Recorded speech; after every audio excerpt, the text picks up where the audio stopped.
My parents had eagerly awaited the birth of their first grandchild, excusing all of my sister-in-law's selfish behavior. But one day, their patience was abruptly tested. My mom and I stumbled upon an outrageous lie while looking through a notebook my sister-in-law had left behind. My name is Sophie, and I work at an office in Boston. Ever since my older brother got married a few years ago and moved out, I've been living with our parents. My brother David, who is 3 years older than me, shares our family's gentle nature, while his wife Lara is an outspoken beauty. It seemed that David quickly lost control in their relationship after they married. His work trips abroad increased, making him busier and busier. He rarely had time to visit, so we seldom saw him at family gatherings or during New Year celebrations. That's why we were all taken aback when we unexpectedly heard from Lara. "Lara, it's been a while. What's going on?" "Sophie, long time no see. I have some news. I'm pregnant." "What? Congratulations." I quickly told my mom about Lara's pregnancy and handed her the phone. My mom was overjoyed at the prospect of having the grandchild. "Lara, congratulations. If you need anything, please let me know." "Huh? Well, of course, that's fine." But even my mom, who was initially ecstatic, ended the call with a hint of confusion. "Mom, what happened?" "Well, Lara wants to stay with us until the baby is born. At our house." It seemed Lara had asked to spend the rest of her pregnancy at our home. Typically, people stay with their own parents during times like this, and my mom thought the same. However, Lara insisted our house was a better option because my brother would feel more comfortable visiting us than her parents. We considered letting her stay at her own place, but with my brother too busy to help with chores, Lara said she wanted to rest and feel secure giving birth at our home. "Do you think she's experiencing severe morning sickness or something?" I asked. "She didn't mention that, but she might be anxious since it's her first childbirth." My mom replied, "Lara had been a stay-at-home wife since getting married, so I thought she could relax in her own home without needing to come to ours." However, my mom seemed inclined to let Lara have her way and was planning to accept her. The following week, Lara arrived at our house with just the bare minimum of luggage. "Thanks for having me," she said. As soon as she arrived, she handed me her luggage and asked where her room was. "You can use David's room. We've kept it the same." "David's room is kind of small, isn't it?" Well, I suppose so. And it's on the second floor, right?" "Yes, it's next to my room. It's a bit much to go up and down stairs while pregnant. Your parents' room on the first floor is quite spacious, isn't it?" "Well, it's a room for 2 people, so yes, it is large." "Then I'll take that room. It's convenient since it's close to the entrance. Just switch the stuff in the rooms as you can." Before I could protest, Lara went into my parents' room. "Sophie, make sure to switch the bedding by tonight," she called out. Without waiting for my reply, Lara holed up in my parents' room and didn't come out. Mom, taking Lara's concerns into account, announced that she and Dad would move into my brother's room. 2 of us in his room? It's going to be too cramped. Maybe Lara could compromise, I suggested. But David and Lara's place is a condominium, right? I can understand their unease with the stairs since they're not used to it. If it's only until the baby's born, then why not? Mom replied with a radiant smile, leaving me speechless. Despite this, Lara continued to behave selfishly, disregarding our plans. "Sophie, I want to go shopping. Could you get the car ready?" she demanded. While my parents diligently fulfilled Lara's every request, I grew increasingly frustrated. "Mother-in-law, I feel like something uplifting for dinner tonight. How about meat?" "Father-in-law, I'd like to put away the clothes I bought in the closet. Could you please move your golf bag somewhere else?" "Lara, how are you feeling?" I finally asked. "Fine, I suppose," she replied nonchalantly. "Have you considered trying to do some cooking or helping out with household chores occasionally? Once the baby arrives and you're back home, you'll need to do these things anyway." "Why should I cook for everyone?" she retorted. "Mom seems tired, and I have a busy week at work. I probably won't be able to get home early. Since we're living together, shouldn't we be helping each other out?" "Listen, I'm pregnant, okay? If something happens to the baby because I'm not resting, what are you going to do about it?" Lara snapped.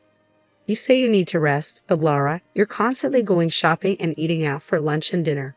That doesn't seem conducive to your health," I pointed out. "What? I don't want you meddling in my private life." "This is why I dislike having a sister-in-law," she retorted sharply. No matter what I said, Lara brushed it off, continuing to live carefree without lifting a finger to help around the house. When my brother came to check on her, and I voiced my concerns, he offered little support, saying, "Right now, Lara and the baby's health are the most important." How long would this continue?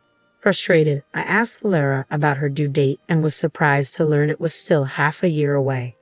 Half a year, I exclaimed in disbelief. A few days later, with my brother at the dinner table, I couldn't hold back any longer.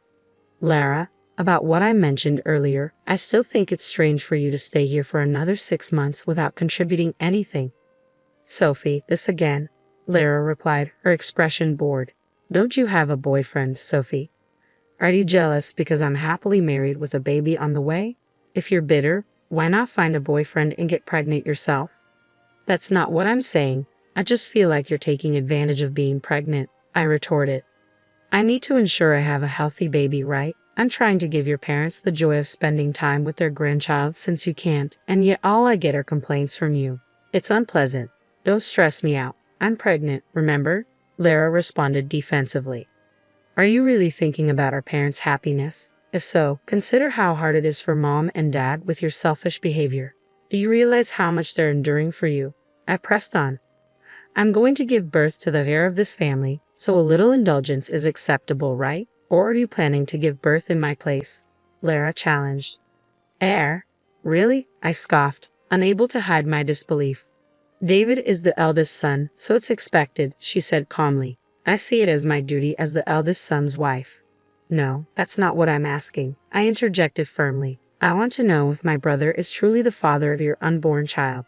At my words, Lara suddenly became fidgety. "What? Of course he is. What nonsense are you talking about? But if your due date is in 6 months, that means you conceived when?" I trailed off, realization dawning. Mom, who had been listening intently, looked visibly concerned. "Lara, is it true your due date is in 6 months? Have you been deceiving David?" Mom's voice held a mix of worry and disbelief. "Enough. No, you're misunderstanding," Lara snapped defensively. "When I said 6 months, it was just a slip of the tongue," Lara stammered nervously. "Then show us your electronic health record and pregnancy journal," Mom persisted calmly. "You should have printed copies from the hospital, and you always carry your journal, right?" David looked puzzled by our exchange, but sensing Lara's hesitation, he quickly retrieved the pregnancy journal and health record from his bag, handing them over to Mom. "What's going on? Show us the electronic health record. What's the issue here?" David asked, growing concerned. Ignoring Lara's protests, Mom opened the journal, her expression turning grave. Inside was a photo of Lara with an unfamiliar man, and the electronic health record didn't match up. "I understand now," Mom said quietly, her usual warm smile replaced by a serious demeanor. "Mother-in-law, please listen to me," Lara pleaded desperately. "Due dates can be uncertain, right? But one thing is sure, a baby will soon be born into this family. You were excited about becoming a grandmother, weren't you? As a token of my gratitude for letting me stay in your home, I promise you'll have all the time you want to hold the adorable baby." However, Mom, piecing everything together, responded coldly, "Leave our home immediately." "Leave? What about my unborn child?" Lara exclaimed.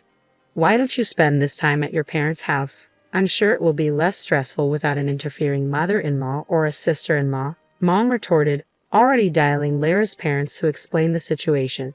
"Your father is on his way here." Upon hearing this, Lara panicked. "My father? But why?" As my brother and father looked on with confusion, I carefully explained that based on the due date, my brother had been abroad during the likely conception period, making it impossible for him to be the father. "But if it's not mine, then whose child is it?" David asked, his expression becoming tense as Mom showed him the picture in the journal. "Is it the man in this photo? They look friendly together." "Is this true, Lara? Explain," David demanded, his voice filled with disbelief. "I have no idea what you're talking about. This is a set," Lara denied adamantly, retreating to her room and locking the door. "Lara," David murmured, still processing the shocking revelation. After some time, Lara emerged with a suitcase in hand. "David, we can't talk properly here. Let's go home and discuss this privately, just the two of us." "What do you mean we can't talk here?" Lara snapped, her frustration palpable. "Sophie seems to dislike me, and in the end, your mother is on Sophie's side. You're the only one on my side, David. You mustn't believe what these people are saying."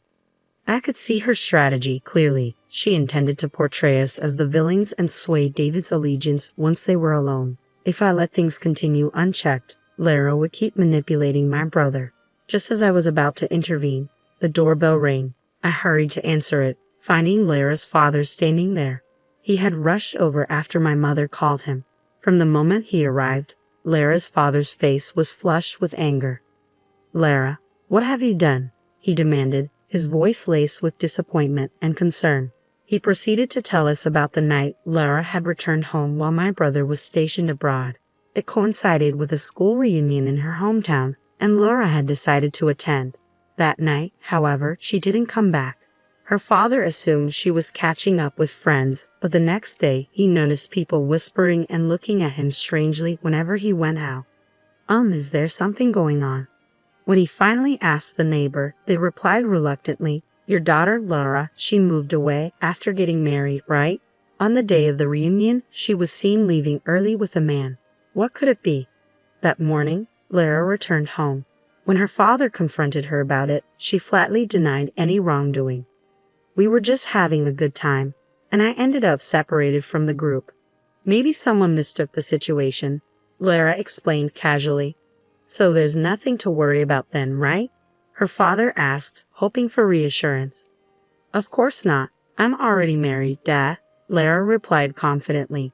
Though uneasy, her father chose to believe her story for the time being. However, it would soon become clear that Lara had been deceiving not only us but her own family as well. "Is it true that you're pregnant? Is the baby from your affair?" It seemed Lara had kept her pregnancy hidden from her parents, possibly out of fear that her affair with a classmate would be exposed. This secrecy was damning evidence of deception. Why would she lie about something so easily discovered? Stunned by her brazen falsehood, I struggled to comprehend as Lara began to justify herself desperately. "Everyone will adore the baby once it's born. Even if they learn about the affair later, if they've already embraced the child, they won't cast me out. Everything would have been fine if Sophie hadn't revealed it." Lara's rationalization struck a nerve. Even my brother, who had been inclined to trust her, seemed to finally grasp the truth after hearing those words. "So you were cheating on me after all," he uttered, his voice filled with disappointment and hurt. "What? No, that's not what I meant, David," Lara stammered, realizing her mistake too late. "What do you mean, not what you meant? Am I part of that everyone you mentioned just now? Don't make a fool out of me." David's voice was filled with a rage I had never heard before from him. "I'm ending this relationship." "No, David, you love children, right? You were thrilled when you found out I was pregnant. Let's raise this baby together." "What? Are you serious? Raise a child when we don't even know who the father is? The real father should be raising this child, not me," David replied firmly, his resolve unwavering. "What? Father-in-law, mother-in-law, Sophie isn't even married yet, right? We don't even know if she can have children. Don't you want to hold your grandchild?" Mom sighed in exasperation. "You must be joking. A child from a stranger has no blood relation to us. We can't consider that grandchild." "But it's your daughter-in-law's child, so isn't it a part of the family even without blood ties?" "David has decided to end the relationship with you, hasn't he? We support his decision to divorce. Sophie, what do you think?" "Absolutely," I affirmed. "But it's not enough. He should demand compensation." "Compensation. That's right. She cheated, had a child, and tried to deceive us into accepting that child as part of our family. How much compensation are we discussing?" At the mention of money, Lara grew apprehensive. I shared the information I had discreetly gathered from a lawyer since my suspicions about Lara's faithfulness had surfaced. "Sophie, thank you for looking into this. I've also been considering legal counsel for what comes next," David stated. He indicated he might pursue compensation based on the information I had provided, but also proposed to Lara that he would reduce the compensation if she agreed to sever ties with our family permanently. Realizing she had little chance of winning, Lara accepted the offer and agreed to the divorce. "Now, please gather your belongings and leave." "Okay, Dad, let's go home," David said, signaling it was time to depart. "You can't come back to our house." "What? Rumors about your affair haven't stopped in the neighborhood. We won't allow you to bring more disgrace upon us by returning home pregnant like this." You're no longer welcome here. Go to the man you cheated with." Lara broke into tears and clung to her father, but his resolve remained firm. There was a reason she resisted this decision. It turned out her classmate with whom she cheated was unreliable and struggled to hold down a steady job. Now, Lara had no choice but to rely on him, a man she never envisioned marrying, let alone living with. Despite ending up in his apartment together, his meager part-time income was insufficient for both of them. Until her due date, Lara had to work part-time, managing not only her own chores but also those for her unemployed partner.